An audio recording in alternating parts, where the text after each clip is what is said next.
नमस्कार, सुनो टाइम्स देख रहे हैं आप और मैं हूं आपके साथ आकांक्षा सिंह। और आज हमारे साथ जो शख्सियत बैठे हुए हैं बहरहाल ये किसी परिचय के मोहताज नहीं है। रामचंद्र यादव जी हैं जो कि भारतीय जनता पार्टी के विधायक है रुदौली से। सर बहुत बहुत स्वागत है आपका। आज उत्तर प्रदेश की सरकार का जो बजट आया है वो बजट प्रदेश की 25 करोड़ जनता की भावनाओं को ध्यान में रख करके और प्रदेश वासियों की तरक्की और विकास का बेहतर से बेहतर क्या रास्ता हो सकता है उसको सबको समाहित करते हुए बनाया गया है। इस बजट के लिए मैं प्रदेश के यशस्वी मुख्यमंत्री श्री योगी आदित्यनाथ जी का मैं अभिनंदन करता हूं, स्वागत करता हूं, जिन्होंने लगातार 2017 से लेकर अब तक न केवल प्रदेश की तरक्की और विकास का खाका खींचा बल्कि उत्तर प्रदेश की जो सामाजिक, आर्थिक, सांस्कृतिक, आध्यात्मिक पहचान है उसको भी दुनिया के पटल पर स्थापित करने के लिए काम किया है। आज जहां एक तरफ हम अयोध्या, काशी, मथुरा जैसे शहरों को विकसित करने के लिए प्रदेश की सरकार ने काम किया, स्वयं मुख्यमंत्री जी ने अयोध्या में सैकड़ों बार जाके वहां की 31,000 करोड़ से ज्यादा की जो हमारी डबल इंजन सरकार की योजनाएं थी उनको लगभग पूरा कराने में। लेकिन अखिलेश यादव समेत तमाम विपक्षी जो दल के नेता हैं वो तो इस बजट का विरोध कर रहे हैं, कह रहे हैं कि ये जो बजट पास हुआ है ये सिर्फ भारतीय जनता पार्टी अपने लिए की है और जनता के लिए इसमें कुछ भी नहीं, किसानों के लिए नहीं है, रोजगार बच्चों के लिए, बेरोजगारी चरम सीमा पर है और रोजगार के लिए कोई भी ऐसे अवसर नहीं निकाले गए। देखिए, हम इतने कह सकते हैं विपक्ष के पास जब कुछ मुद्दा है ही नहीं है तो उनको विरोध करना है। मैं विपक्ष से पूछना चाहता हूं कि जब उनकी सरकारें होती हैं तो उनकी सरकारों में वो कौन सी उपलब्धियां होती हैं जिनके नाते वो अच्छी सरकार के अच्छे कामों का विरोध कर रहे हैं। उनकी ही सरकार में अयोध्या जनपद को, अयोध्या की गरिमा महिमा को धूल दूषित करने का काम किया गया था। उनकी ही सरकार में मथुरा और काशी को भी पीछे करने का काम किया गया था। आज वो लोग इसलिए विरोध करते हैं कि आज उत्तर प्रदेश देश की जो बहुत सारी महत्वाकांक्षी योजनाएं हैं, चाहे प्रधानमंत्री आवास योजना हो, इसमें गांव के गरीबों को सहारा भी मिला है, छत मिला है, उसमें भी पूरे देश में नंबर 1 पर है। आज मजदूरों की एक ऐसी योजना जिस योजना के नाते पसीना बहाने वालों का मूल्यांकन शुरू हुआ, आज उनके बच्चों का भविष्य कैसे बेहतर हो सकता है इसके लिए प्रदेश के 18 मंडलों में 18 अटल आवासीय कॉलेज बनाए गए जहां पर मजदूरों के बच्चे पढ़ रहे हैं। आज जहां एक तरफ हमारे प्रदेश में गरीबों को, मजदूरों को, वहीं दूसरी तरफ किसानों को भी सब तरह की सहूलियतें दी गई। आज कोई भी बिचौलिया किसानों को दी जाने वाली किसी भी योजना में एक पैसे का टोट नहीं मार सकता है। आज एक तरफ किसान, दूसरी तरफ मजदूर और गरीब, सभी को ध्यान रखते हुए हमारी सरकार ने काम किया है। और उसके आंकड़े हैं कि अगर हम देखें तो इस प्रदेश में किसान सम्मान निधि एक ऐसी योजना थी जिसको विरोध करने वाले लोग कह रहे हैं ना, 2012-17 की सरकार में अखिलेश ने यहां पर लागू नहीं करने दिया और जब योगी जी की सरकार आई तब जाकर के किसान सम्मान निधि योजना यहां पर काम करना शुरू किया। ऐसे बहुत सारी योजनाएं हैं।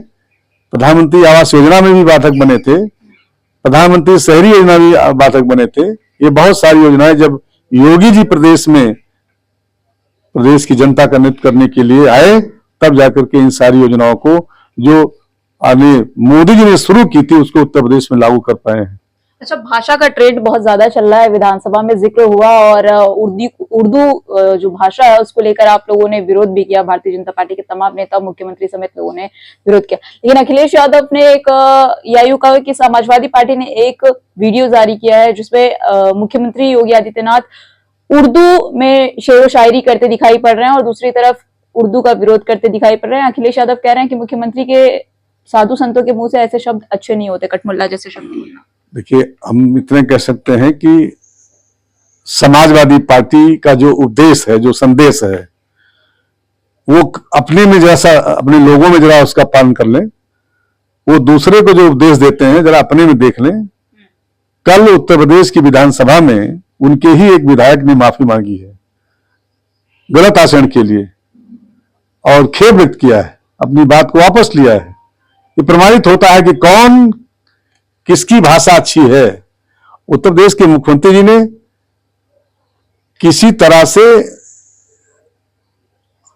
चाहे पहले, चाहे आज, चाहे आने वाले दिनों में, किसी भाषा का उन्होंने विरोध नहीं किया, कभी नहीं किया।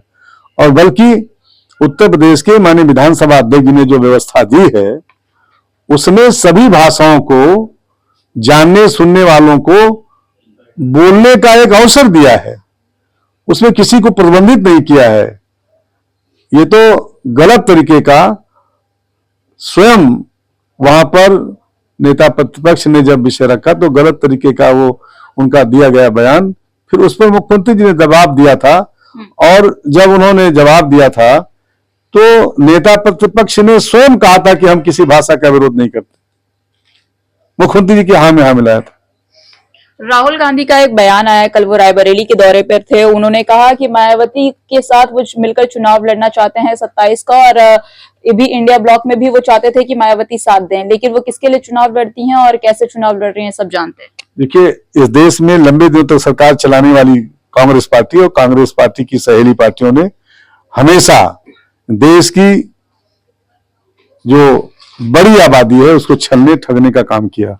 अभी लोकसभा के चुनाव में जो अभी बयान उनका आया है, लोकसभा के चुनाव में आम जनमानस को खटाखट की भाषा सुनाई इन्होंने, और खटाखट की भाषा में जहां उनकी सरकार है अभी तक वहां तक एक पैसा नहीं पहुंचा।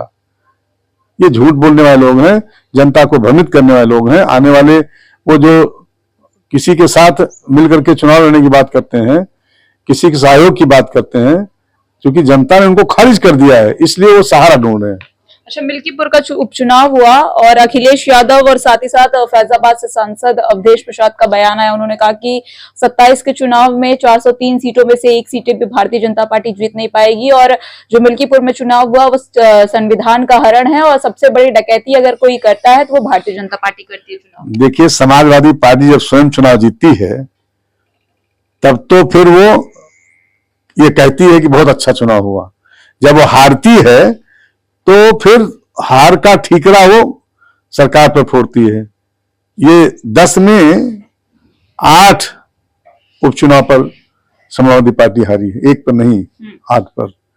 जहां तक सवाल अयोध्या का है, तो अगर प्रदेश में, देश में उनका बयान लोगों ने देखा होगा, जिस दिन काउंटिंग हो रही थी, काउंटिंग का रिजल्ट नहीं आया था, उसके पहले उन्होंने कह दिया कि अजीत प्रसाद 35,612 वोट से चुनाव जीत गए हैं।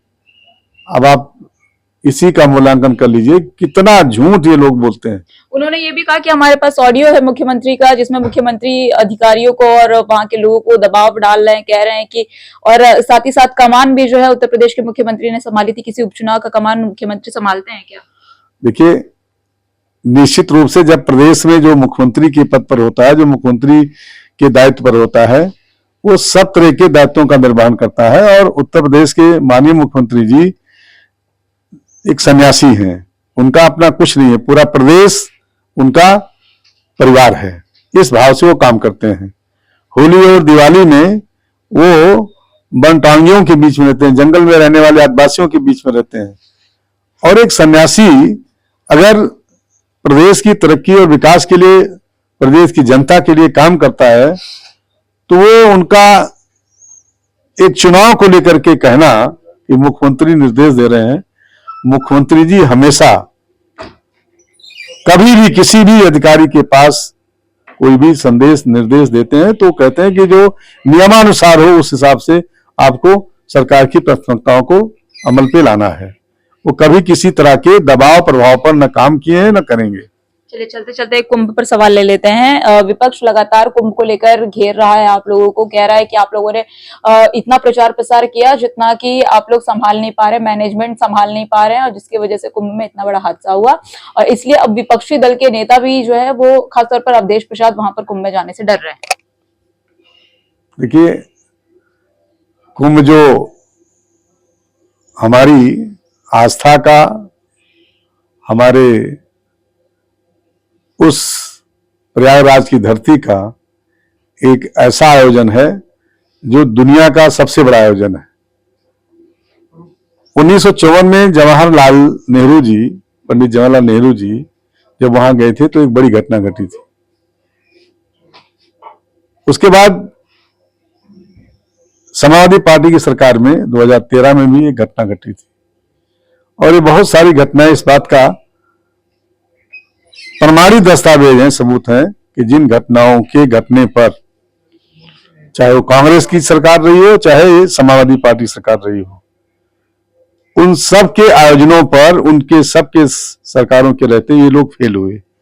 आज भारतीय जनता पार्टी की सरकार में, योगी जी की सरकार में इतना बड़ा महाकुंभ, जहां 57,000 करोड़, इतनी बड़ी संख्या में 57 करोड़ लोगों ने जहां पर अब तक स्नान किया हो, और कई हजार करोड़ रुपए का बजट होने के बाद भी बचत किया हो, और आज इतना सफल आयोजन होने के बाद जो लोग प्रदर्शन लगा रहे हैं, उनको अपने गिरेबान स्वयं झांक के देखना चाहिए कि उनकी सरकारों में तो जो हुआ वो कभी हो नहीं सकता।